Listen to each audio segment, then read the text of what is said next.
تو اس بارے میں بھی دونوں رائے ملتی ہیں علماء کی. جو علماء کہتے ہیں سنت ہے وہ بھی عام سنت نہیں مانتے بلکہ سنت مؤکدہ. سنت مؤکدہ کا مطلب جو نہیں کرے گا قابل ملامت ہوگا.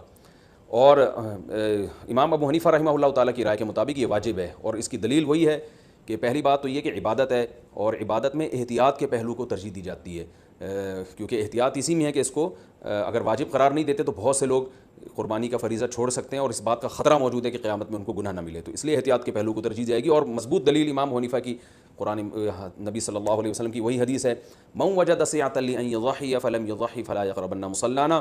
آپ صلی اللہ علیہ وسلم نے فرمایا جس کے پاس قربانی کی گنجائش تھی اور اس نے قربانی نہیں کی وہ ہماری عیدگاہ کے قریب بھی مت پھٹکے. آپ صلی اللہ علیہ وسلم 10 سال مدینہ منورہ رہے, ہمیشہ آپ صلی اللہ علیہ وسلم نے قربانی کی.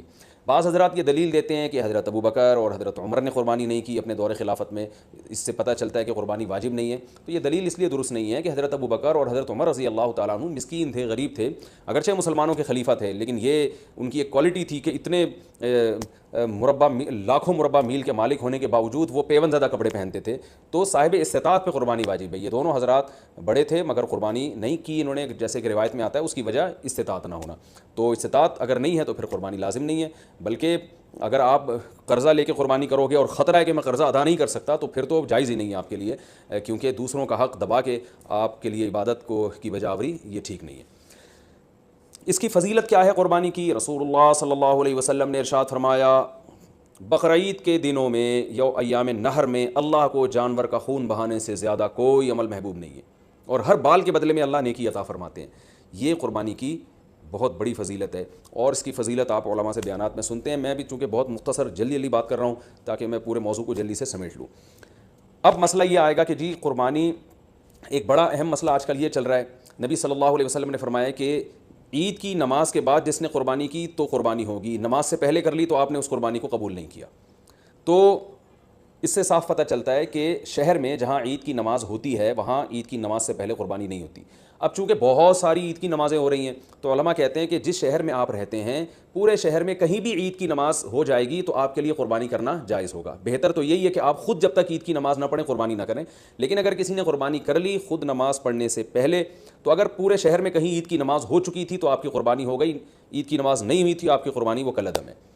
آج کل لاک ڈاؤن کی وجہ سے کرونا کی وجہ سے یہ بھی مسئلہ کھڑا ہوا ہے, بہت سے ملکوں میں عید کی نماز پہ پابندی ہے. یو اے ای سے فون آتا ہے بھائی یہاں دبئی میں تو عید کی نماز ہی نہیں ہو رہی, تو وہاں کیا کیا جائے گا؟ تو وہاں پر یہ کیا جائے گا کہ بہتر یہ ہے, افضل یہ ہے کہ زوال کے بعد آپ قربانی کریں. اگر پورے شہر میں عید کی نماز ہو ہی نہیں رہی ہے تو پھر زوال کا وقت یعنی ظہر کا وقت جب داخل ہو جاتا ہے تو پھر آپ جانور قربان کریں, اس سے پہلے قربانی نہ کریں. لیکن اگر اس سے پہلے کسی نے قربانی کر لی تو فقہا کی ایک رائے یہ بھی موجود ہے, انشاءاللہ وہ قربانی بھی ادا ہو جائے گی. یعنی صبح صادق کے بعد بھی اگر کسی نے قربانی کر لی تو قربانی ہو جائے گی. لیکن بہتر یہ احتیاط اسی میں ہے کہ ایسے جگہوں پہ جہاں عید کی نماز نہیں ہو رہی ہے, بعض کنٹریز ایسے ہیں جہاں عید کی نماز نہیں ہوتی, تو وہاں پر پھر آپ زوال کے بعد جانور کو قربان کریں آپ. یہ مسئلہ ہو گیا. اچھا, اب جانور خریدتے ہوئے کیا چیزیں آپ نے دیکھنی ہے. سب سے پہلی بات 4 جانوروں کی قربانی جائز ہے. اونٹ, اور یہ گائے بھینس بھی گائے کے حکم میں ہی ہے, اور بکرا اور دمبا. ہرن کی قربانی یا نیل گائے کی قربانی یا اور دوسرے جو جنگلی جانور ہیں ان کی قربانی جائز نہیں ہے. ان 4 جانوروں میں اونٹ کی عمر 5 سال ہونی چاہیے, گائے کی عمر 2 سال ہونی چاہیے, اور بکرے کی عمر 1 سال ہونی چاہیے, اور دمبے کی بھی اصل تو یہی ہے کہ 1 سال عمر ہو. لیکن اگر 6 مہینے کا دمبا اور بھیڑ یا جو بھی سرگودا کے کجلے بڑے مشہور ہیں, 6 مہینے کا اگر دیکھنے میں سال کا لگتا ہے یعنی موٹا تازہ ہو تو 6 مہینے کا دمبا بھی جائز ہے. 6 مہینے سے کم کا جائز نہیں ہے.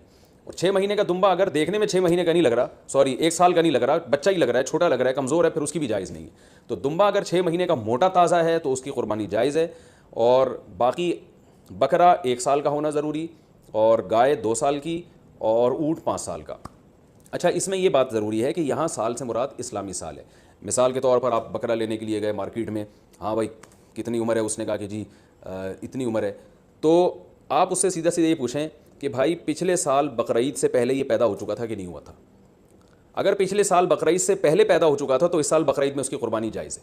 بلکہ پچھلے سال اگر بقرعید والے دن پیدا ہوا تھا تو اس سال بقرعید والے دن جب وہ ٹائم گزرے گا تو اس ٹائم میں بھی اس کی قربانی جائز ہو جائے گی, کیونکہ پورا سال اسلامی سال گزر چکا ہے. دانتوں کا اعتبار نہیں ہے, یاد رکھیں.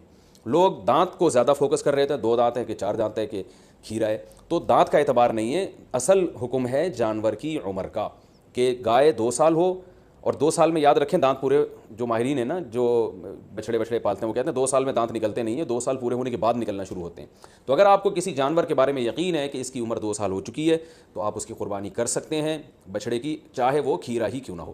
البتہ مارکیٹ میں لوگوں کو پتہ نہیں چلتا، جھوٹ بہت چلتا ہے، تو اس لیے لوگ دانت دیکھتے ہیں، کیونکہ دانت اگر نکلے ہوئے ہیں 2 دانت ہیں تو اس کا یقین ہوتا ہے کہ 2 سال سے اوپر کا ہی ہے، تو اس لیے لوگ دانتوں کو فوکس کر رہے ہوتے ہیں کہ سامنے والے کا پتہ نہیں ہوتا کہ سچ کہہ رہا ہے کہ جھوٹ کہہ رہا ہے. لیکن اگر آپ کو سامنے والے کی بات پر اعتماد آ جائے اور وہ یقین دلا دے آپ کو کہ بھئی یہ 2 سال کا بچھڑا ہے، تو پھر بے شک کھیرا بھی ہو تو آپ اس کی قربانی کر سکتے ہیں. اور بکرا اگر 1 سال کا ہو چکا ہے، یقین ہو گیا آپ کو، کسی بھی طرح سے یقین ہو گیا، تو پھر بے شک کھیرا بھی ہو اس کی قربانی بھی آپ کر سکتے ہیں. یہ تو ہو گیا جی جانور کی عمر کے بارے میں. عیب کون سا ہو جانور میں جس کی وجہ سے قربانی نہیں ہوتی، یہ بھی بہت زیادہ سوال پوچھا جاتا ہے. دمیں اٹھا کے لوگ چیک کر رہے ہوتے ہیں اوریجنل ہے، پلاسٹک کی تو نہیں لگی ہوئی. تو اب چونکہ زیادہ تر لوگ سب سے پہلے دم ہی چیک کرتے ہیں تو ہم شروع بھی دم ہی سے کرتے ہیں. تو جانور کی جو دم ہے اگر آدھی کٹی ہوئی ہے تو اس کی قربانی جائز نہیں ہے، آدھی سے کم کٹی ہوئی ہے تو قربانی جائز ہے.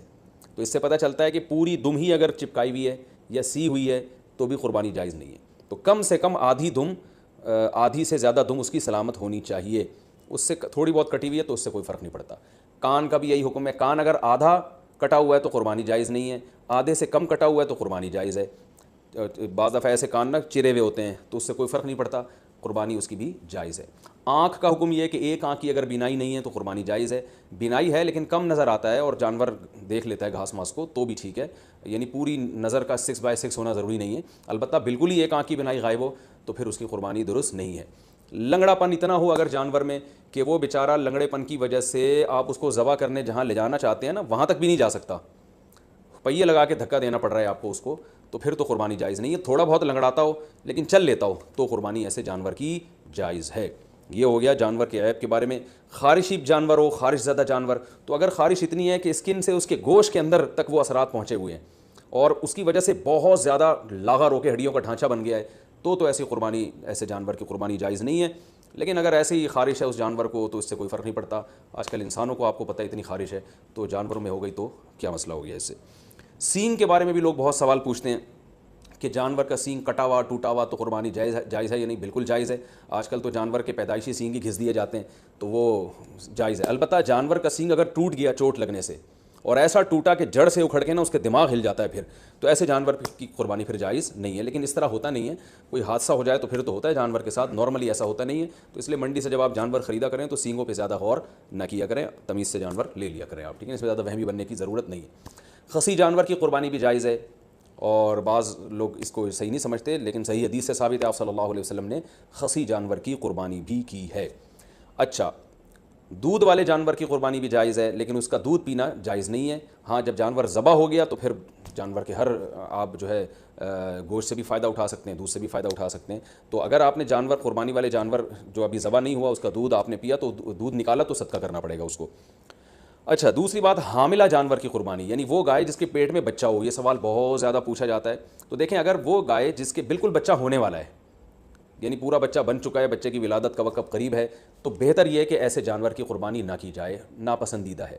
لیکن جائز ہے، قربانی ادا ہو جائے گی، بہتر یہ ہے کہ نہ کی جائے. اور اگر گائے گابھن ہے اور وہ ابتدائی مرحلے میں وہ حمل ہے اس کے، تو پھر اس میں کوئی یعنی پھر بہتر بھی یہی، پھر اس میں کوئی حرج نہیں ہے، اس کی قربانی آپ کر سکتے ہیں.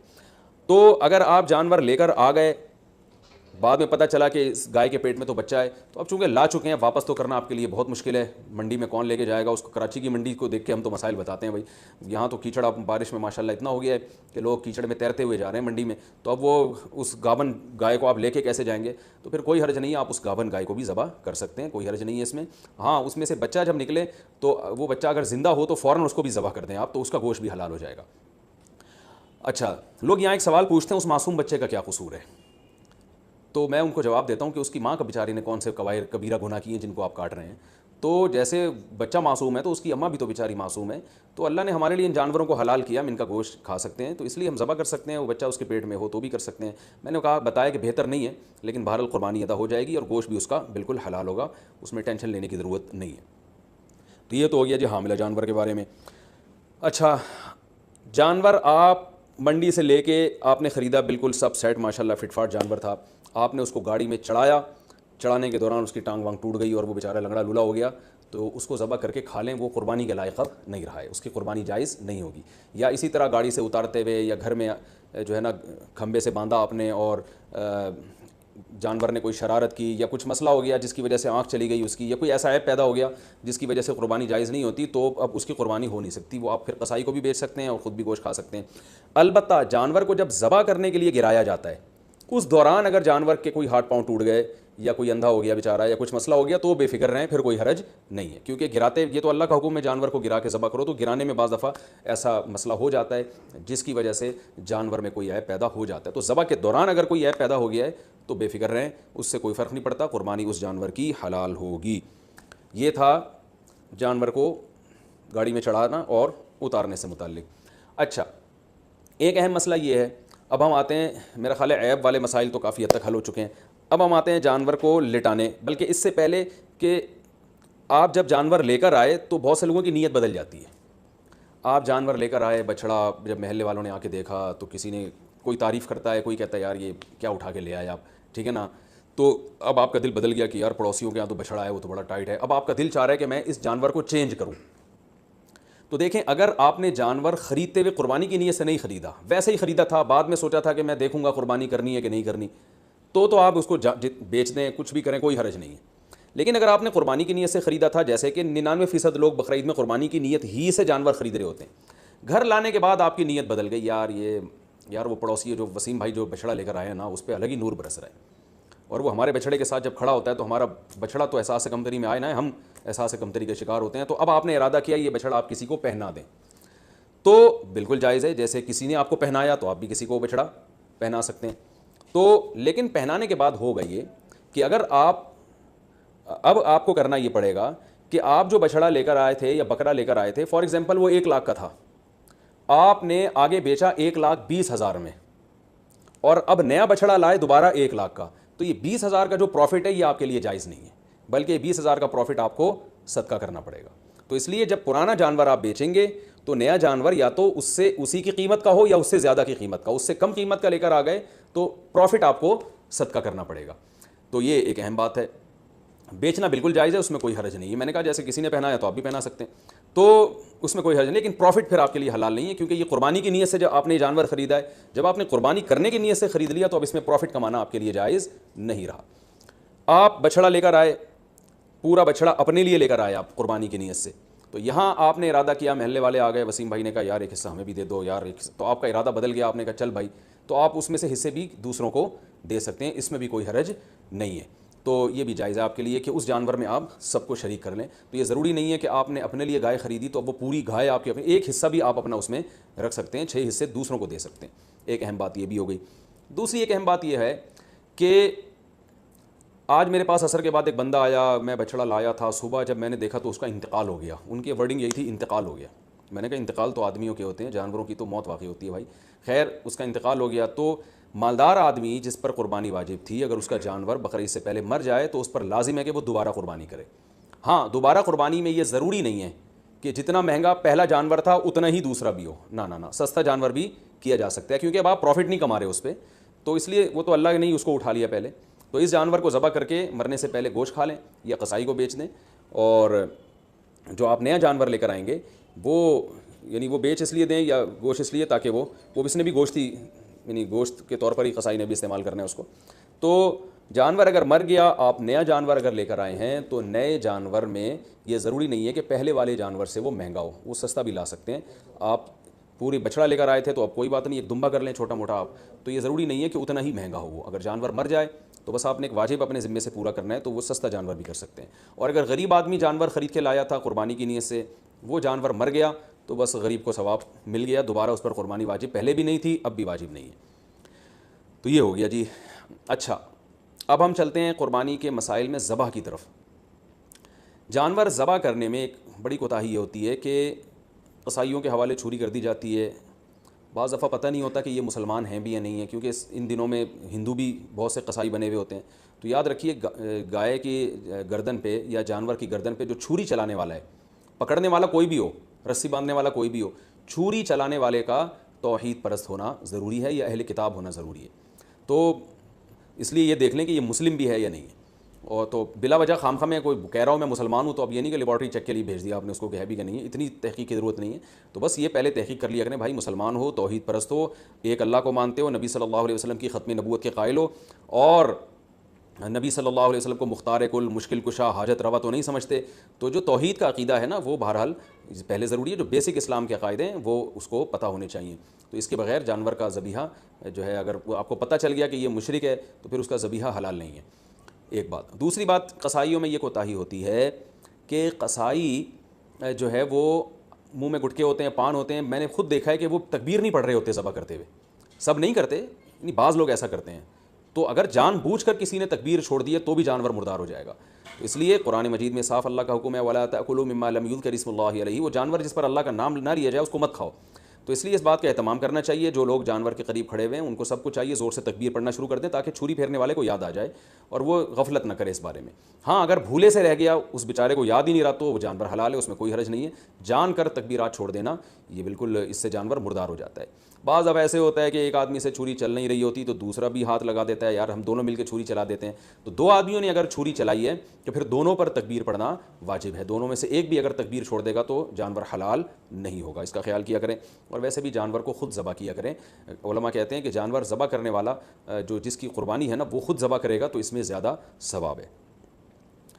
ایک کوتاہی جو بہت عرصے سے میں بتاتا چلا آ رہا ہوں، قصائی جانور ذبح کرنے کے بعد 4 رگیں کٹنے کے بعد حرام مغز میں چاقو مارتے ہیں. یہ بالکل غلط ہے. صرف 4 رگیں کاٹ کے جانور کو چھوڑ دینا ہے تاکہ بلیڈنگ زیادہ ہو، اس کا خون نکل جائے باڈی سے. قصائیوں کے پاس ٹائم کم ہوتا ہے، وہ جلد بازی میں ہوتے ہیں، لہذا وہ کہتے ہیں کون اتنی دیر جانور کے ٹھنڈا ہونے کا انتظار کرے. بالکل ایسے ہی جیسے خواتین کو جب ڈیلیوری ہوتی ہے نا، بچہ پیدا ہوتا ہے تو بعض گائنی کی ڈاکٹر کہتی ہیں کون اتنی دیر انتظار کرے گا، لاؤ چاپڑ، چاقو، کینچی لاؤ، پیٹ چاک کرو اور آپریشن کر کے بچہ باہر نکالو، ہم نے دوسرا کیس بھی نمٹانا ہے. تو ہر آدمی جلدی میں گھوڑے پہ بیٹھا ہوا ہے. تو قصائی تو آپ کو پتہ ہے اس وقت جیٹ طیاروں پہ بیٹھے ہوئے ہوتے ہیں بقرعید والے دن. تو ان کے پاس اتنا ٹائم نہیں ہوتا جانور کی 4 رگیں کاٹیں پھر چھوڑ دیں، بلیڈنگ ہوگی، خون نکلے گا. وہ کہتے ہیں یار بس جلدی سے نا اس کے حرام مغز میں چاقو مارتے ہیں گردن میں، اور جانور کو تکلیف بھی ہوتی ہے اس سے اور جلدی مردار ہو جاتا ہے. اس کا نقصان یہ ہوتا ہے کہ جتنی بلیڈنگ ہونی چاہیے، خون نکلنا چاہیے، نکلتا نہیں ہے. تو اس سے 3 نقصان. پہلا نقصان مکروہ عمل ہے، یہ شریعت میں یہ طریقہ ہمیں ذبح کرنے کا نہیں بتایا. دوسرا نقصان جو گوشت میں خون باقی رہ جاتا ہے، جو ذبح کرنے کا مقصد ہے وہ پورا حاصل نہیں ہوتا. تیسرا نقصان گوشت کی لذت بھی کم ہو جاتی ہے. اور چوتھا ایک اور نقصان، گوشت میں جو بیماریاں ہیں آپ کو پتہ ہے بلڈ کی وجہ سے ہوتی ہیں، کہ بلڈ اگر گوشت میں رہ جائے تو اس میں بیماریاں بھی رہ جاتی ہیں. اگر خون اچھی طرح نکل جائے تو گوشت بیماریوں سے بھی صاف ہو جاتا ہے. تو یہ 4 فائدے ہیں جن کی وجہ سے آپ قصائی کو مجبور کیا کریں کہ بھائی ذرا تھوڑی دیر جو ہے نا صبر کرو. اور اگر پھر بھی صبر نہیں کرتا تو جس کھونٹے سے آپ نے گائے کو باندھا تھا، جیسے ہی جانور ذبح ہو فوراً جو جتنے آدمی جانور پہ تھے وہ سارے جانور کو چھوڑ کے قصائی پہ آ جائیں اور اس کھونٹے سے اس کو باندھ دیں تاکہ جانور آرام سے خود سے ٹھنڈا ہو جائے. یہ بھی کرتے ہیں کہ جانور ٹھنڈا ہوا نہیں ہوتا کھال اتارنا شروع کر دیتے ہیں اس کی، تو یہ بھی غلط ہے. لیکن اگر ایسے جو وہ قصائی جو پکڑائی میں نہیں آ رہا، اگر آپ نے اس کو کھونٹے سے باندھ دیا تو انشاءاللہ یہ تمام ٹینشنیں آپ کی حل ہو جائیں گی. قصائی حضرات ناراض ہوتے ہیں میری ان باتوں سے. بھائی میں آپ کے بارے میں بات ہی نہیں کر رہا، میں ان قصائیوں کے بارے میں بات کر رہا ہوں جو شرافت سے کنٹرول میں آ نہیں رہے. تو آپ تو ماشاءاللہ اچھے لوگ ہیں جو میرا بیان سن رہے ہیں. آپ تو جانور کی 4 رگیں کاٹیں گے، اس کے بعد آپ آرام سے بیٹھ جائیں گے یا دوسرے جانور کو گرانے کی فکر میں لگ جائیں گے، اور یہ جب اس کی بلیڈنگ ہو جائے گی اچھی طرح سے تو ٹھنڈا ہو جائے گا تو پھر آپ اس کا گوشت کاٹیں گے اور کھال اتاریں گے آپ اس کی. تو آپ کے بارے میں بات کر نہیں رہا، میں ان قصائیوں کے بارے میں بات کر رہا ہوں جو جلد باز ہیں. اچھا بھائی، اب مسئلہ یہ ہے کہ گوشت کی تقسیم میں تول کے گوشت تقسیم کرنا ضروری ہے. خوب اچھی طرح سمجھ لیں، گوشت سودی اموال میں سے ہے، لہذا گوشت کے جب 7 حصے ہوں گے تو تول کے ہوں گے. یہ خوب سمجھ لیں.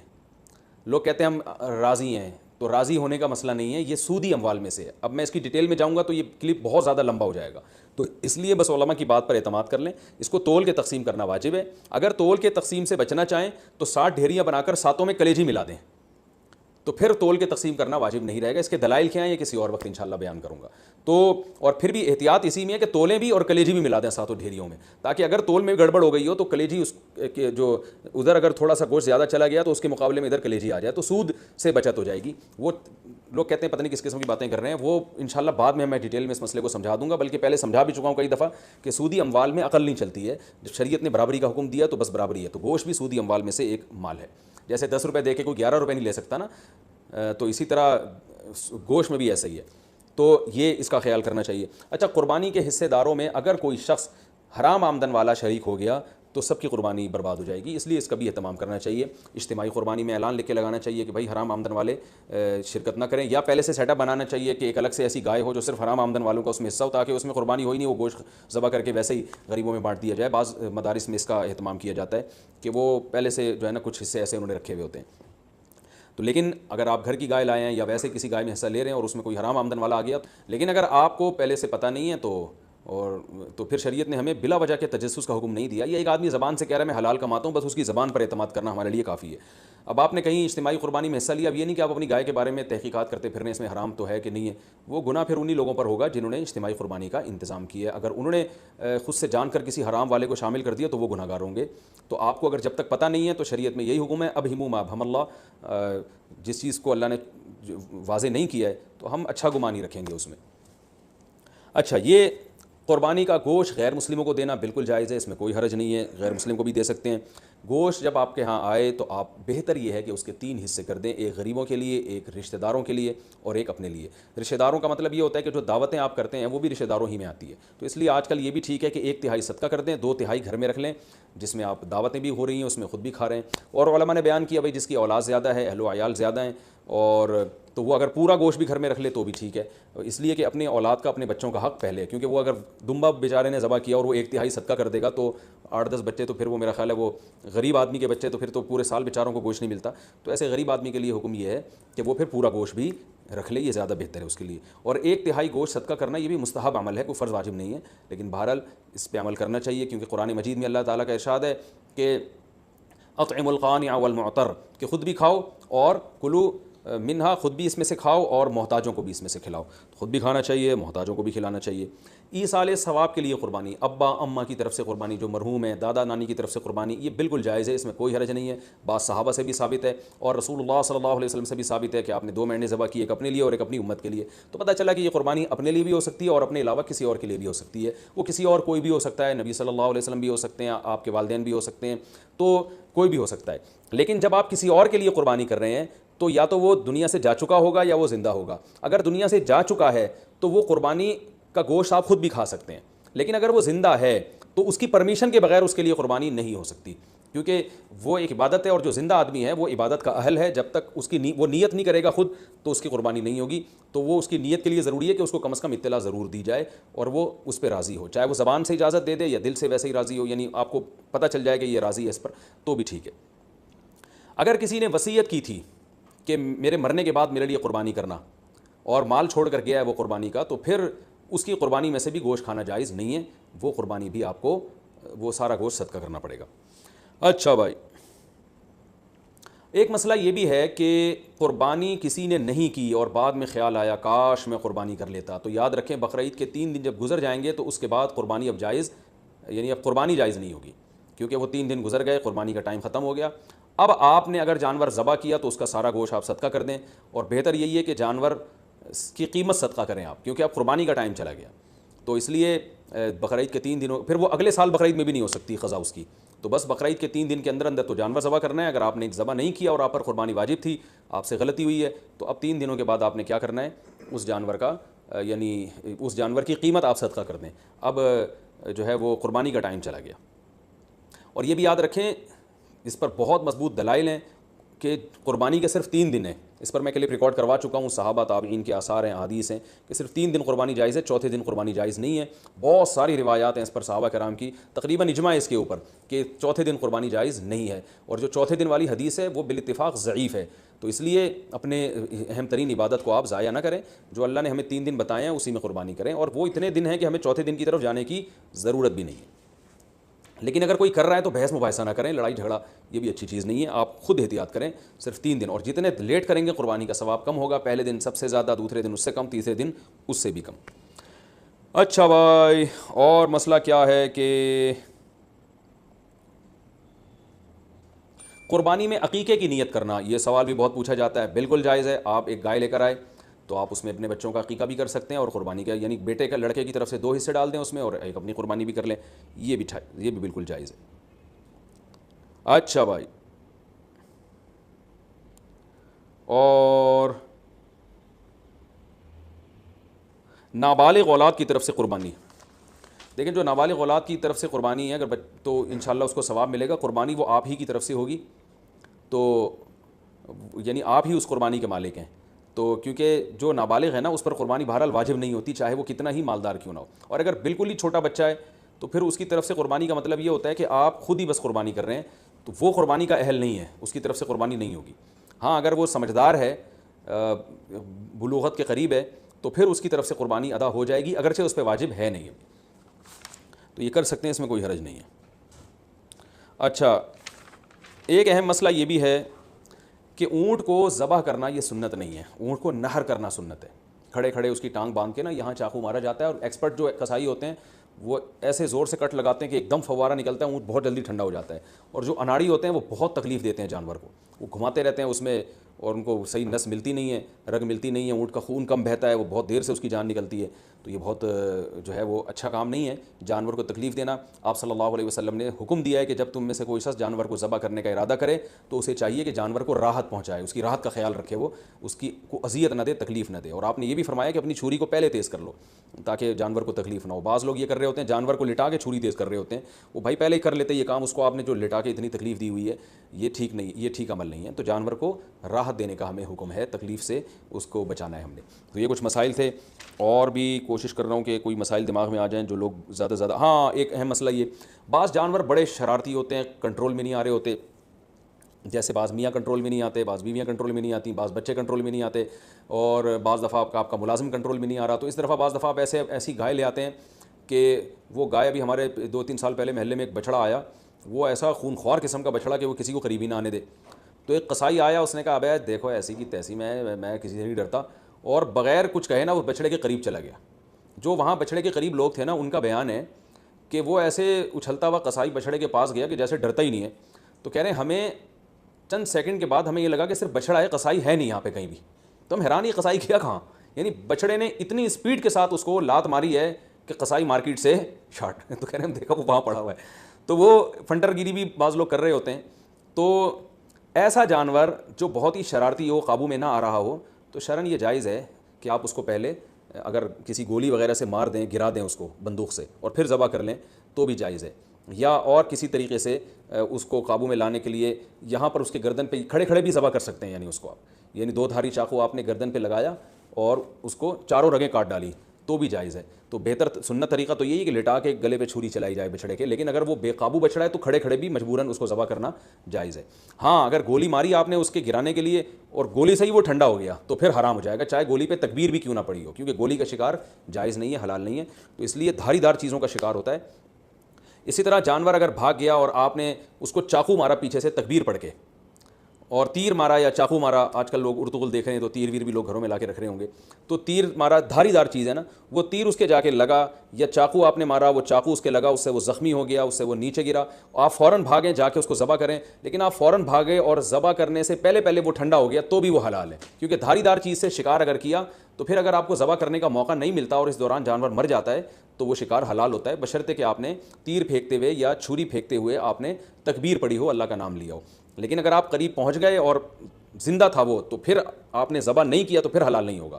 یا آپ نے تیر سے شکار کیا یا چاقو سے شکار کیا, اس کا یعنی نیزہ مارا اس کے اوپر, اور وہ پھر آپ اس کے پیچھے بھاگے نہیں اس کو ذبح کرنے کے لیے, تو بھی وہ حلال نہیں ہوگا. یعنی آپ نے اپنی ذمہ داری پوری کی, اس کے باوجود وہ آپ کے پہنچنے سے پہلے ٹھنڈا ہو گیا تو پھر وہ حلال ہے. لیکن گولی کا شکار کسی صورت میں حلال نہیں ہے.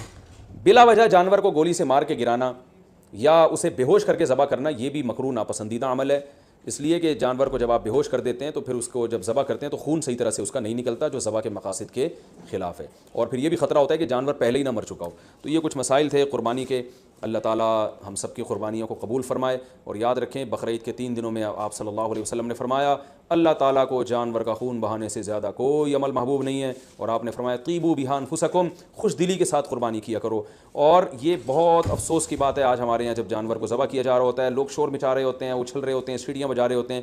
یہ بالکل بھی ٹھیک نہیں ہے. یہ ایک عبادت ہے. ابراہیم علیہ السلام جو اللہ کے خلیل تھے ان کی سنت ہے, تو عبادت کو عبادت والے انداز ہی میں کیا جائے گا. اس وقت ذکر کرنا چاہیے, اللہ کا نام لینا چاہیے, دل میں دعا مانگنی چاہیے کہ اللہ ہمارے اس عمل کو قبول فرما. سیٹیاں بجانا اور ہوٹنگ کرنا اور ایسے اچھلنا یہ بہت بالکل نامناسب حرکت ہے. وہ کوئی وہ انٹرٹینمنٹ کا کوئی شو نہیں ہو رہا, بلکہ ایک عبادت ہو رہی ہے اللہ کے لیے، ایک اپنے مال کو آپ، ایک نفیس مال کو اور ایک جان کو آپ قربان کر رہے ہو اللہ کی خاطر، تو عبادت ہی ہونی چاہیے. اور اس وقت دعا پڑھنی چاہیے، انی وجہت وجہی للذی فطر السماوات والارض حنیفا وما انا من المشرکین. یہ دعا کسی کو یاد نہ ہو تو ویسے ہی زبان سے کہہ دے اللہ یہ میری طرف سے، اور میں نے تیری طرف رخ کیا، اور یہ میری طرف سے صرف تیرے لیے قربانی ہے، اور تیرے خلیل ابراہیم علیہ الصلوۃ والسلام کی سنت کو میں زندہ کر رہا ہوں. یہ دل میں نیت کر لے، زبان سے اچھے الفاظ کہہ دے کہ اللہ تو میری طرف سے قبول کر لے اس کو. تو یہ الفاظ کہنے چاہیے، دعا مانگنی چاہیے کہ اللہ اس کو قبول فرما لے.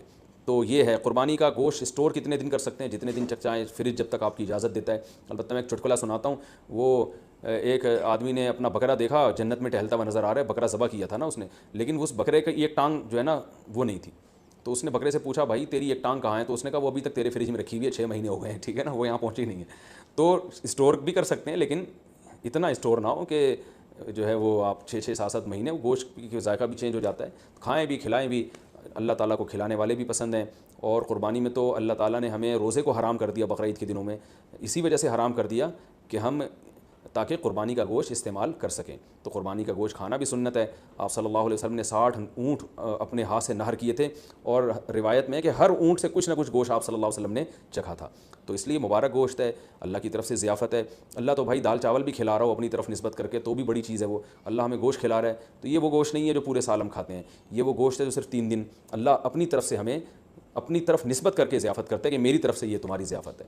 بڑی مبارک چیز ہے. اللہ تعالیٰ ہم سب کو سمجھنے کی، عمل کرنے کی توفیق عطا فرمائے. وما علینا الا البلاغ. ایک اور مسئلہ رہ گیا کہ قصائی کو گوشت کی اجرت کے طور پہ دینا جائز نہیں ہے. قصائی کو الگ سے اجرت دیں. گوشت ویسے ہی جب بیٹھا ہو تو کھانا وانا گوشت پکا کے کھلا سکتے ہیں، سب کھا رہے ہوتے ہیں تو وہ بھی کھا سکتا ہے.